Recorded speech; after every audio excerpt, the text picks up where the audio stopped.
Welcome to STEAM Powered, where I have conversations with women in STEAM to learn a little bit about what they do and who they are. I'm your host, Michelle Ong. My guest today is Dr. Anika Molesworth. Anika is a farmer, scientist, and storyteller who is passionate about ensuring the best possible future for our planet, the people, and the food on our plates. She is also the author of Our Sunburnt Country, sharing her story and those of other farmers and food producers, discussing the issues at hand and finding a way forward. Join us as we talk about Anika's journey and her passion for communicating agroecology and climate change awareness.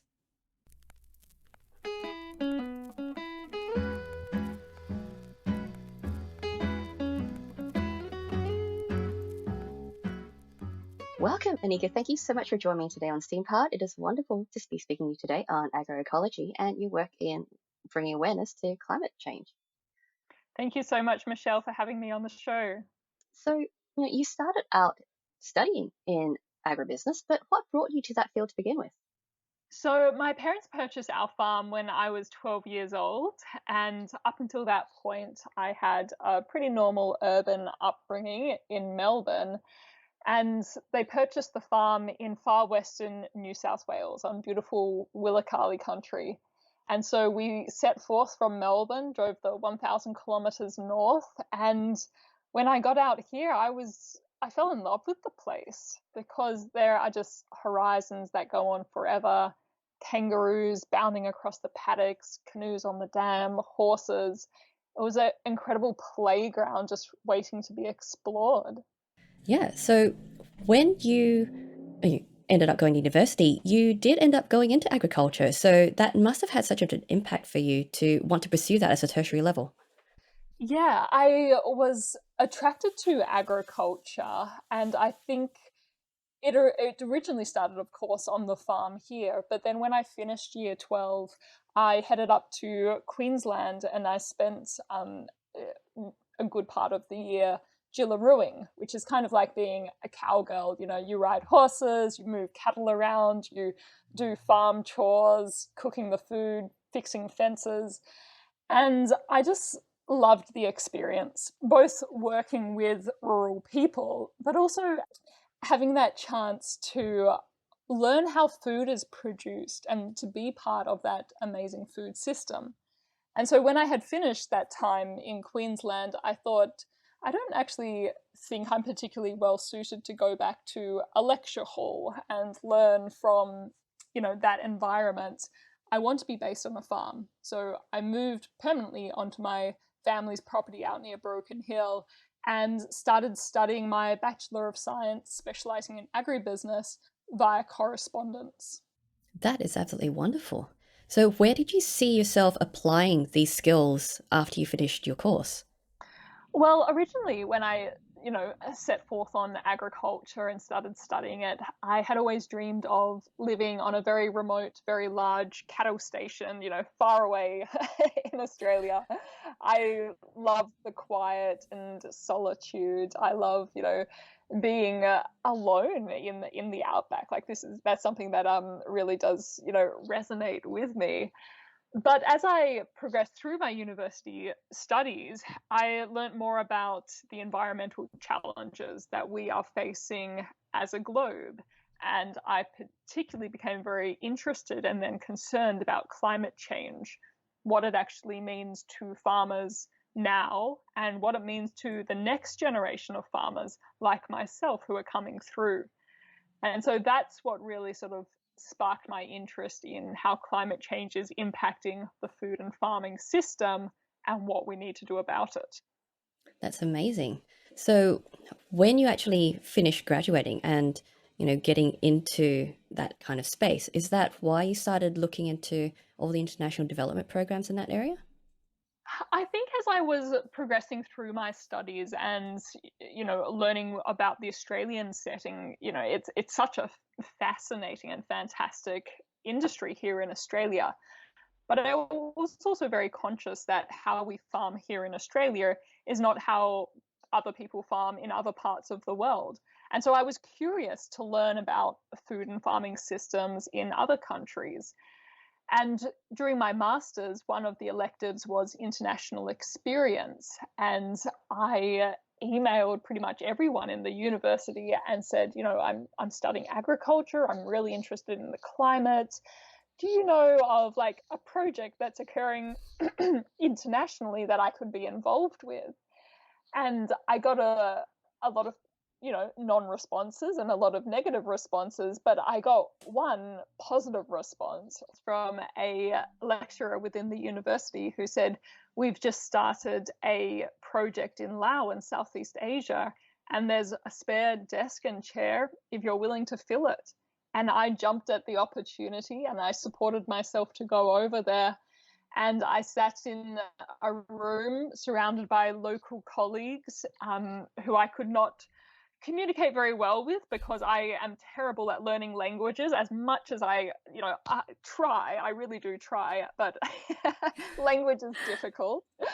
But I had the most fantastic, rewarding, meaningful experience working alongside, the agricultural researchers, the extension officers, walking out into the fields with the farmers, inspecting their crops, understanding their systems, and learning, what could be applied in Australia, like what knowledge could we bring back, and what knowledge can we as Australians share also.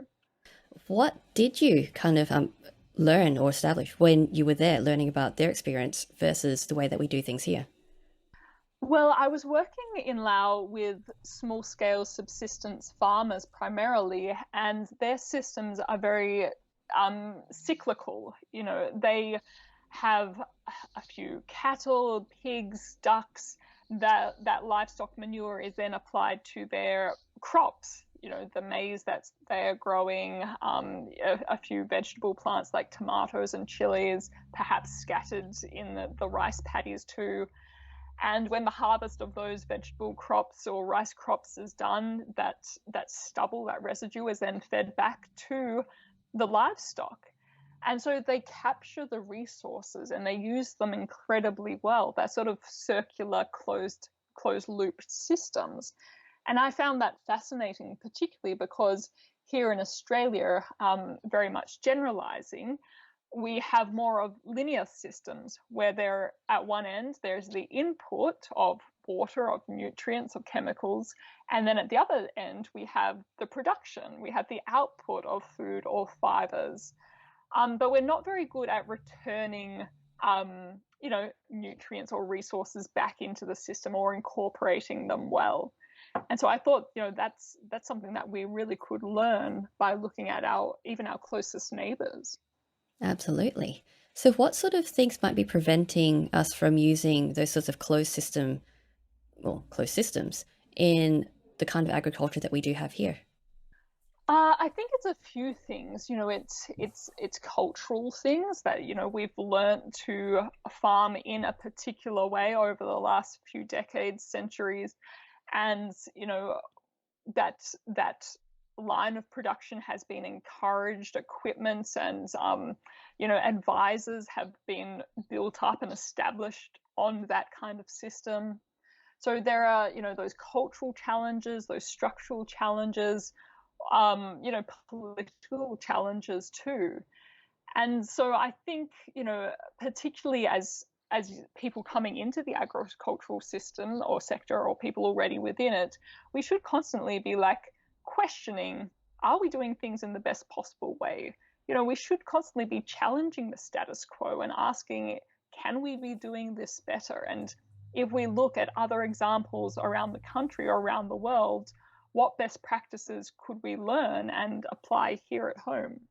Absolutely. So, is that sort of what led you to co found the Farmers for Climate Action? So, as I was going through university, I became very interested in climate change because the more I learned of it, I thought, wow, like this is the biggest problem we have ever faced as a global community. This is particularly of concern for those who live and work closest with the natural world, the farmers. They are producing people's food. I mean, this is a global food security issue. This Yeah. means every single person on the planet is involved. And I just couldn't see like a more large and complex issue as climate change as it impacts the food system. And so I became fascinated by it and really wanted to learn as much as I could about the complex interrelationships that are involved in this challenge and this system, but also looking at the solutions that are out there, the people who are already working on, tackling this problem. And so about 5 years ago or 6 years ago, a group of 30 farmers met in the Blue Mountains who shared similar concerns about climate change and what it meant for the farming system. And that meeting of a group of farmers was the beginning of Farmers for Climate Action, which fast forward to today, 5 or 6 years later, and we have over 6,500 farming members in our group. That's amazing. And yeah, they are the most incredible community of people who are looking at this problem directly in the eye, going, I want to do something about it. Absolutely. Because, it's such a massive part of the Australian economy. And, there is a lot of wastage, there is a lot of resource requirements around it. And, all the things that have been happening naturally have been having such a massive impact on the industry and on the farmers who are having to deal with, the side effects of all of this. So what sort of things does the organization do to kind of work towards solving these problems? So what Farmers for Climate Action does, it's trying to change, the conversation around climate change and how it's impacting the food system in a way that then actually sparks behavioral change and policy change, so we can actually get on top of this problem. So ways it is doing that in terms of building the capacity of farmers, their knowledge and understanding of the science by running webinars, connecting researchers with the people on the ground who are actually producing food, making sure that they have the best available understanding science, know what the projections say, have an understanding of how they can adapt or mitigate emissions on farm. We're also working very closely with industry body and policy makers to make sure that we have proper strategies in place, because we can't get on top of this problem if everyone's looking different directions and after different goals. We need to actually be working together in a collaborative manner and actually having a very clearly defined path of where we're going and what we need to do, what steps we need to take. And obviously we need those strategies and targets to be the most ambitious, absolutely in line with the science and not anything less than what the experts recommend we do. And then I guess the last key part of Farmers for Climate Action is trying to engage more people in these topics, in these very big complex topics, but actually bringing the farmer story front and center of them, because this is the humanity that is caught in the climate crisis. We are the food producers who are working with the natural world. We're seeing it change before our eyes. That's impacting our homes, our businesses, our the social fabric of our rural communities. And we want to do something about it, but we can't do it alone. We need all people and all sectors engaged so we can get out of this problem together. That's brilliant. So because, all of it is part of a massive supply chain, so how do we get, I guess, the consumers at the other end to be more aware or to be able to contribute to support the farmers? So often we think of climate, farming, food as like separate, fragmented systems that are like operating in isolation, and it's a bizarre perspective of the world that we've established for ourselves. It is. And we really need to understand, no, this is actually one and the same system, and how we interact with our planet, our climate, our food, with people in general actually has a very real flow-on effect to all the other components. And so, down in Bondi, walking into a supermarket shop, buying food, that food choice, what you select, the price you pay, the nutrient content of it, how you consume it, how much of it you consume, how much of it you waste, you scrape into the bin and send to landfill, that has a very real impact on the other end of the food system, the farmers who are Mm, actually in the paddock. So by encouraging people to support local food, eat nutrient dense food, seasonal food, avoiding food that has been flown in from the other side of the planet and is wrapped in plastics, um, paying the fair price for food, a price that actually fairly compensates the farmer so they have the financial resources and ability to, for instance, remove livestock when a drought hits, to put solar panels on their roof because they want to be carbon neutral. Like giving the farmer the actual financial resources to look after the land properly and their livestock is so important. So the decisions we make in the supermarket or when we open the fridge door has a very real flow and effect to how the farmer's operating in the paddock. absolutely. And it's a lot of the time, we are so separate from that because it's just there on the shelf. And it's just, we don't often look at, where it comes from. You get desensitized to all the things that make what we consume, part of our community, part of our environment.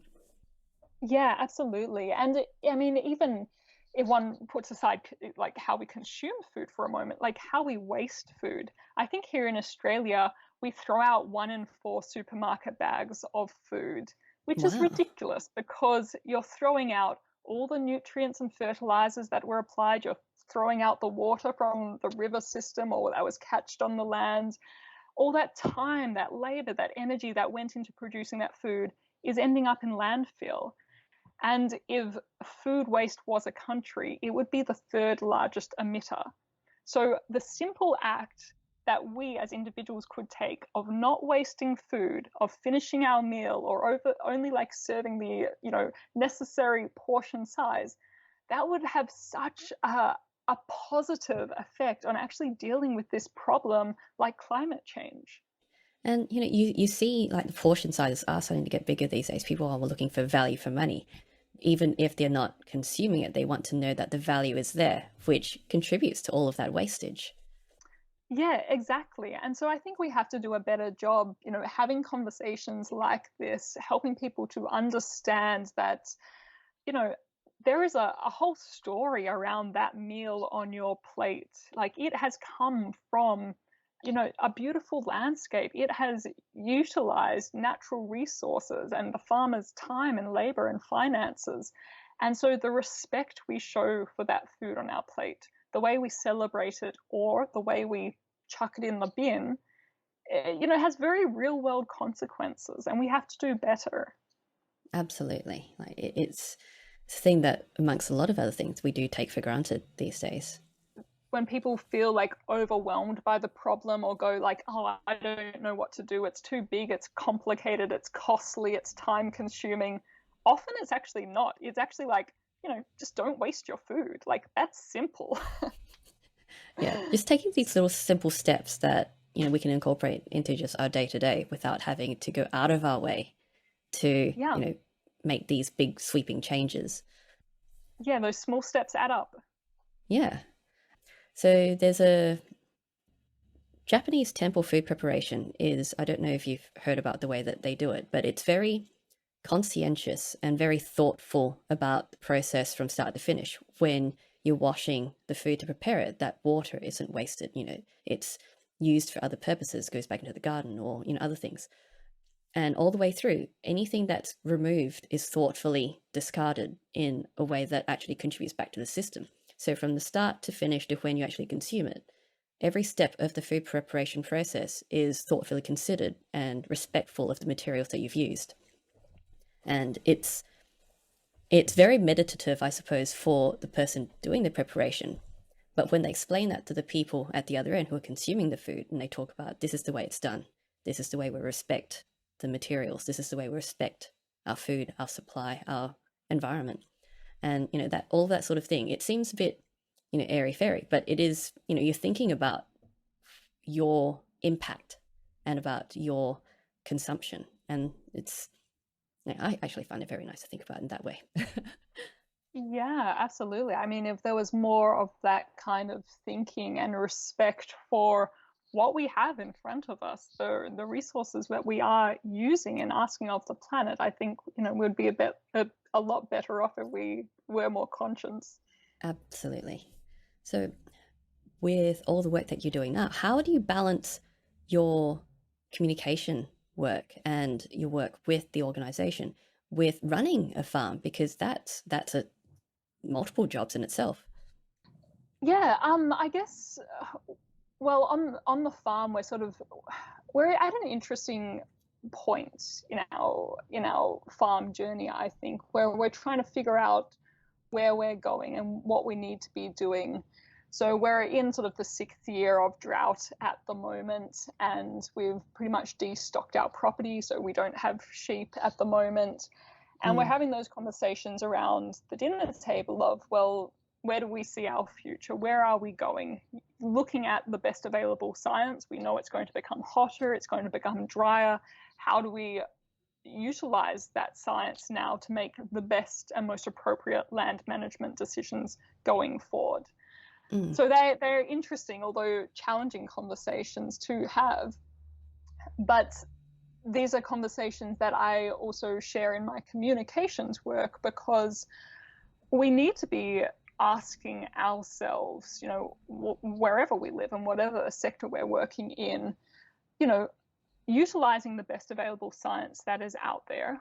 What decisions do we need to make now to actually look after our communities, to look after our planet? Like, how do we tweak what we're doing so we actually have a beautiful, vibrant future to look forward to? yeah, definitely. So, it's you mentioned that you've destocked your farm, but as a livestock farmer, how does like that to me sounds like you're just not able to be an active farm. But how do farmers in a similar situation manage to keep afloat during these periods? Yeah, and it can be incredibly difficult for many farmers out there if they have a sole income stream. So if they are entirely dependent on raising cattle and selling those cattle for their income stream, if you have a very difficult seasonal condition, whether that's a flood, a bushfire, a drought, that means you are left without your livestock. Well, of course, your income stream dries up, and that obviously puts on great financial stress, mental stress, community stress too, Mm, because a drought doesn't just affect a farmer in a rural community, it affects the kids at school, the teachers, the local cafe owner, the mm, local businesses. Everyone is impacted by these challenging environmental conditions that are becoming more frequent and more intense. A lot of farmers, though, out there for this reason do have diversified income streams. So whether that's a diversification in their food and fiber production, or in that they also have off-farm income, such as their yeah.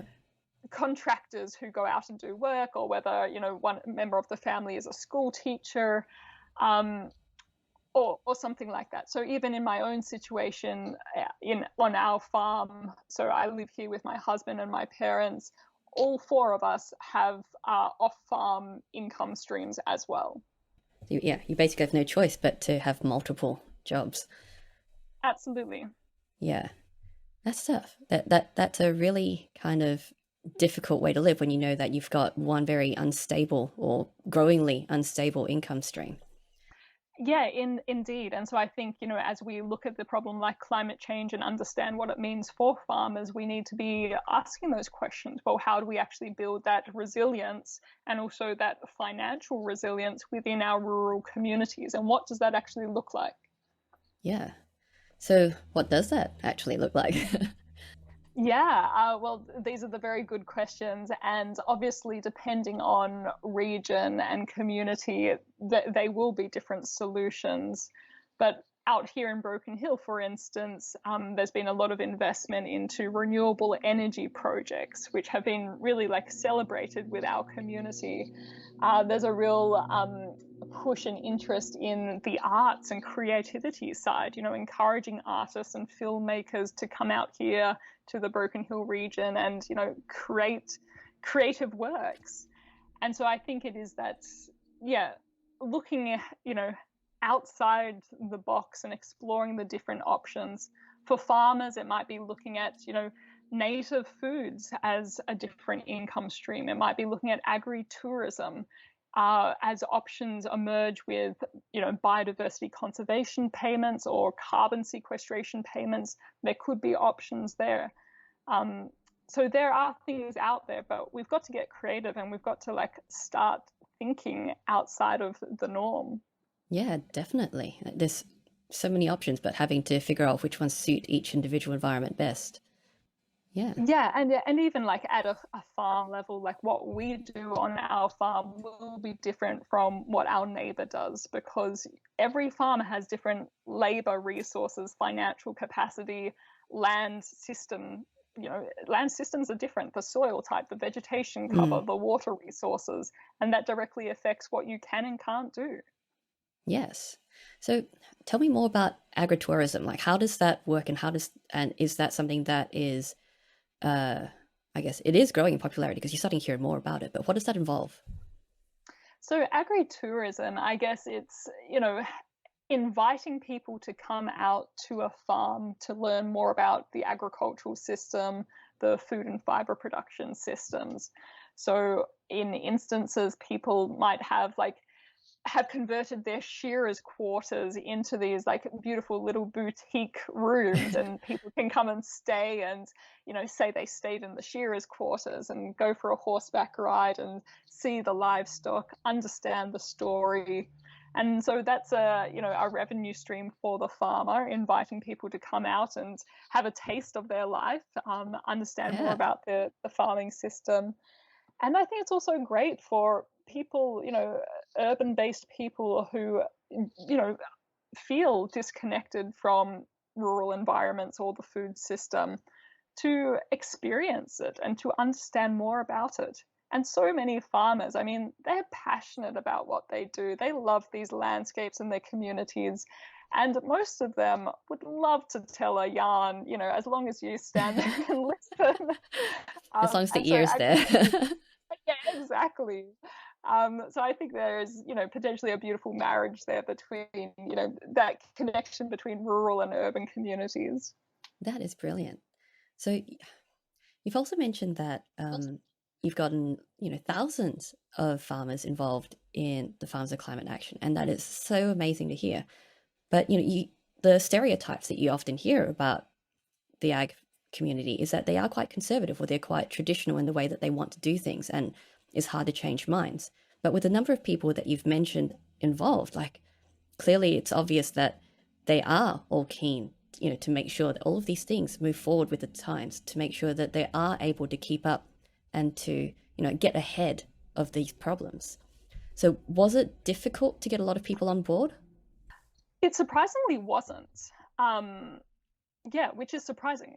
But yeah, as you say, I mean, there is a lot of culture and heritage and pride in the farming community, and a lot of farming businesses, like they're multi-generational businesses. Yes.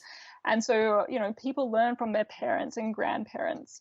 So sometimes it is difficult to change what you're doing. Um, Especially also there are challenges with communication and education. And I'm in Broken Hill. Like there is no university here. There's very few research seminars ever given. So the access to new information, new ideas, innovations lacks in a lot of Australia. And so that is also a reason why you don't see like very quick or radical change, because there isn't that information or that communication stream here. So we need to do a better job of fixing that. And it is improving, and probably COVID has increased the rate at which it has, increased the speed, because telecommunications has improved. Yes. Seminars and conferences are being run online. So people who are in the regions who previously haven't been able to fly to Sydney or Melbourne to attend can actually now just jump on the computer and attend. And I think that's absolutely brilliant and It is. absolutely needed. It has been needed for so long. Um, Yes, but I also think, yes, going back to your question about Farmers for Climate Action and having 6,500 farmers, it just goes to show that there are so many concerned people out there who want to do more.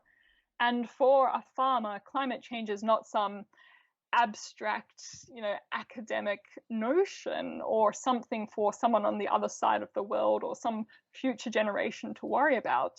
I can walk out the front door and see a drought in action. Like, Yeah. it, they have a very real understanding of what the implications are, what it actually means to their businesses and their families.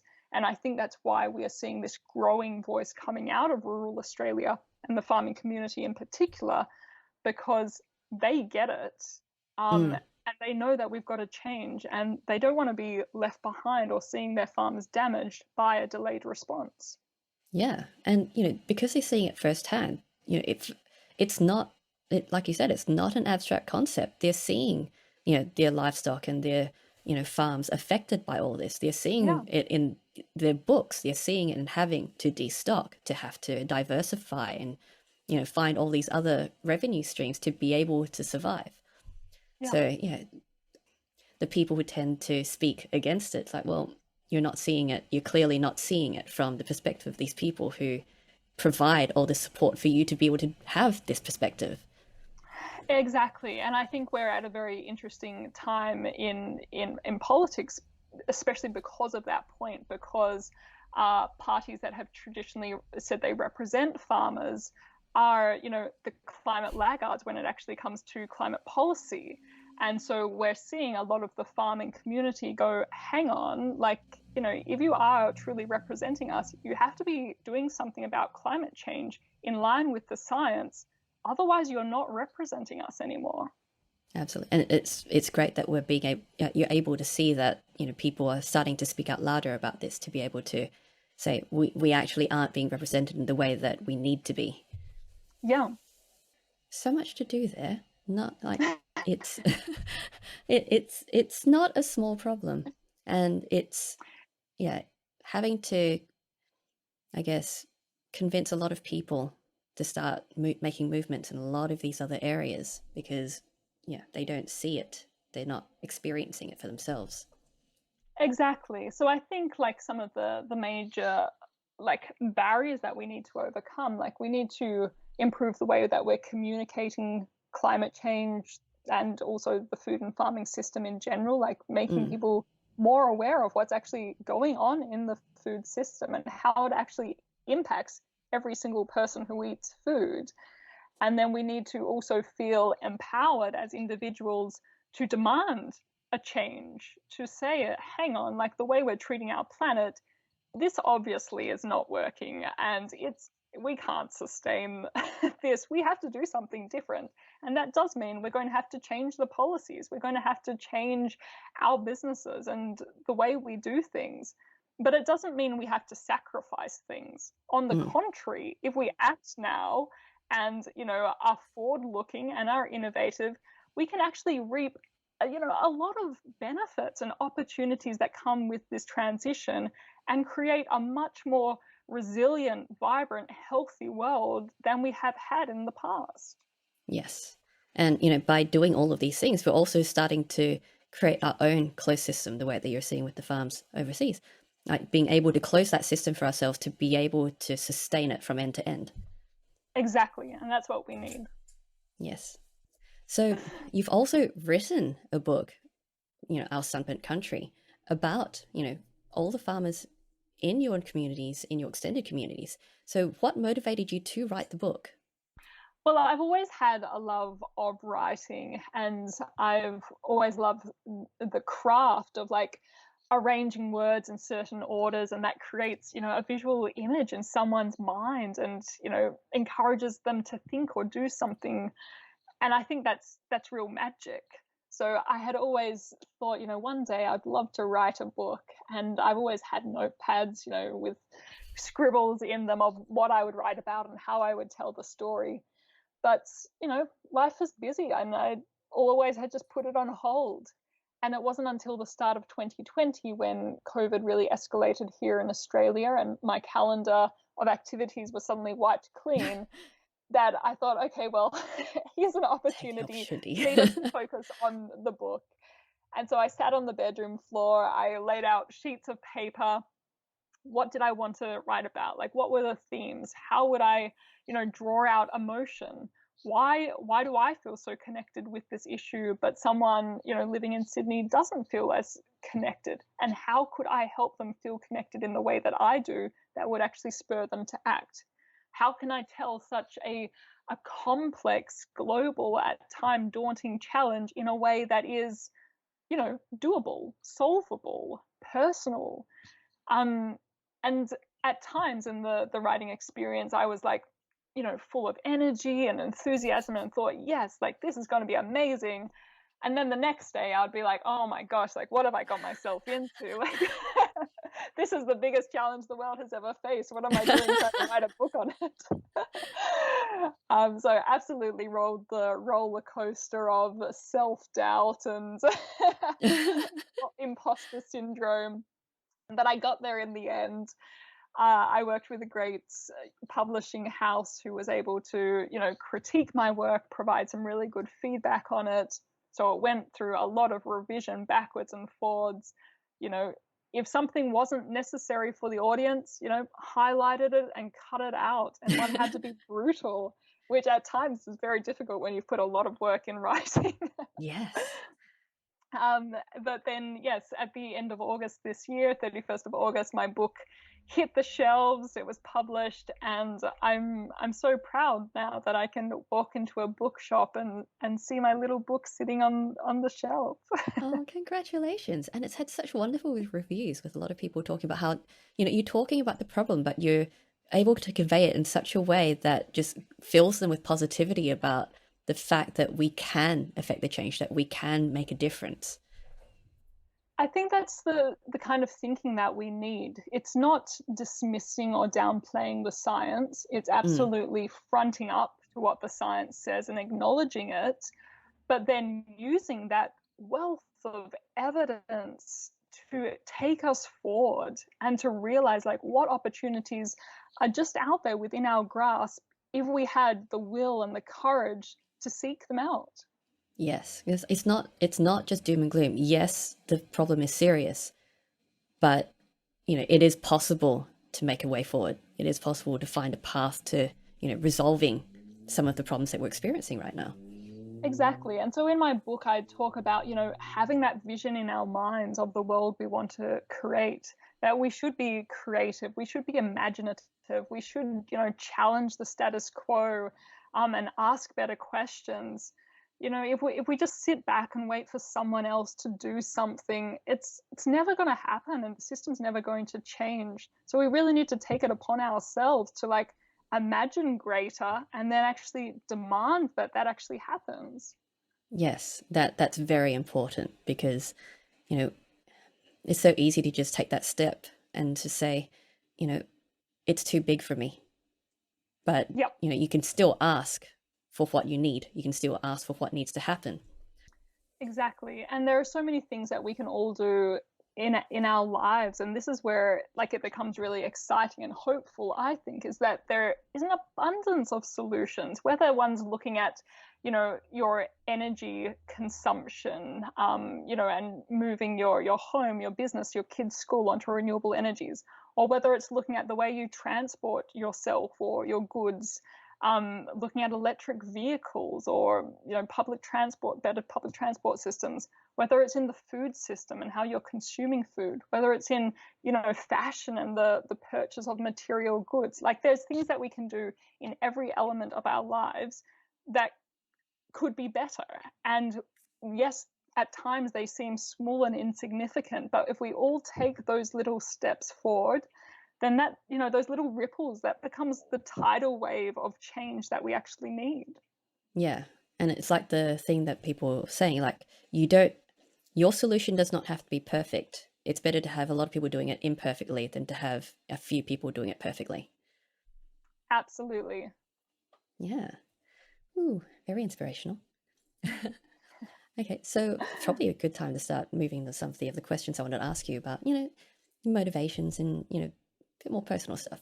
So, Mhm. what sort of hobby or interest do you have that is most unrelated to your field of work? I mean, we've touched on writing. Yeah, it's a funny one because I really like love what I do so much that I almost don't consider it work. Like it's a vocation, it's a passion. And so whether I'm out in the paddock, like bending down, looking at the wildflowers or collecting seeds or you know, like I love being creative. I love like sketching and painting and writing. Like I'm always then describing the natural world or the farmers. And so I'm so deeply embedded in, you know, the natural world and the farming system. And I find it so fascinating that I actually then find it very difficult to um yeah, take it apart and go, okay, that's work and that's hobby, because I think it's sort of one and the same almost. Yeah, it's just so there's so many ways that it's beautiful to you in different parts of your life. Yeah, exactly. Oh, that's amazing. Like, I think that's the dream, right? To be able to have that vocation that is also your passion.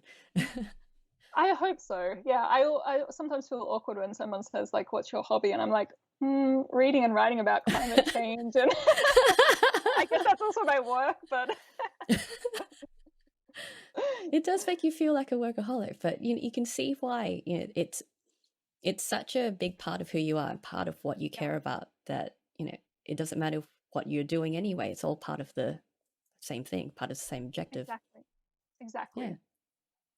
Okay. And which childhood book holds the strongest memories for you? Oh, okay. It was probably a book. It's called um, Mick's Mammoth, and Mick was a caveman, and he befriended a mammoth. And this baby mammoth followed him around the forest, and they went on all these amazing adventures together. And it's a poem, and I remember learning the poem with my mum and like flipping through the most beautiful illustrations of this baby mammoth and this really little cave boy like going on these adventures. So I think that book had an effect on me because it was about being outdoors with wildlife, going on adventures, but it was also the poetry and the description of being outdoors having these adventures. Yeah. Oh, that's amazing. Such a lovely thing. Yeah. And what advice would you give someone who'd like to do what you do, and what advice should they ignore? I guess have conviction for your cause. Like if there is something that you are really passionate about and you think needs to change or could be improved, like don't let anyone shake you. Don't let anyone tell you that your passion is not worthy or deserving. Like whatever field or interested in, like follow it. Like follow where your heart is. Um and I guess to ignore the critics out there who tell you that that issue isn't worthy of your attention, because if you reckon it is, then my god, stick to your guns and walk by that person. Yeah. Absolutely. Yeah. Having conviction for that is it's a good way to start. Exactly. I mean, especially in the climate change space, especially when I was sort of more starting out in this space a decade ago, there were a lot of people who like said, it's rubbish. Like, don't spend your time there. Like, do something different. People who didn't believe that it was as important as I believed. And if I had listened to those people and sat down and be quiet and pursued something else, I would be very sad and disappointed in myself. Mm. But I truly believed what I was researching, what I was interested in was important. And I still absolutely believe that to this day. And so I will continue working in this space for, as long as I can. And it's a needed space, and it's a necessary you know effort to be putting a lot of energy into. Yeah. And not just because in Australia ag's such a massive part of the industry, but just because of this greater impact globally. Yep. Yeah. Exactly. Oh, very wonderful. And yeah, you've been doing such amazing work. It's been absolutely wonderful speaking with you all about your passion for this field, and you can definitely see and feel how much you feel for this entire space, and not just because, it impacts you directly, but just because you can see how it impacts everyone else. Oh, thank you so much. So thank you so much for speaking with me today, Anika. It's been wonderful, listening to you talk about all these wonderful issues. So if people would like to learn more about what you do and all of these issues, where can they go? So I'm pretty active on most of the social media channels, so Twitter, Instagram, Facebook, LinkedIn. I also have a website which I post videos up on. But also, if people are really interested in the topic of climate change and how it's impacting farmers and want to be more involved in these conversations, head along to Farmers for Climate Action, because they also have a terrific website, great social media content, and they often run webinars which are free for anyone to attend. And you can learn more about the challenges and also the solutions that are out there. Oh, absolutely. And I saw that, you have these conversations with scientists and you have these podcasts with the farmers, and it's wonderful, to connect both sides and sharing that with people. Yeah, it really is. It's an amazing community out there, and I'm so proud to be part of it. Oh, it's wonderful. Okay, well, thank you again so much for speaking with me today. It's been absolutely fantastic, and I hope you have an amazing day. My absolute pleasure. Thank you so much, Michelle, for having me on the show. Thanks. Many of us can feel distance from the issues of climate change and the agricultural industry that supports our society. But it's important to recognise the impact that all this has on them and how it in turn impacts our local and global communities. To learn more about Anika and what we discuss in the show, or to connect with us, please visit the Steam Powered website at steampoweredshow.com. You can also find out more about Anika and her work on her website and social media, and about Farmers for Climate Action at farmersforclimateaction.org.au, the links for which will be in the show notes. If you enjoyed this conversation, please let me know. Subscribe to this channel, leave a comment below, and share this with your geeky or geek curious friends. You can also support Steam Powered on Patreon and Ko-fi under Steam Powered Show, the links for which will also be in the show notes. Thanks for watching.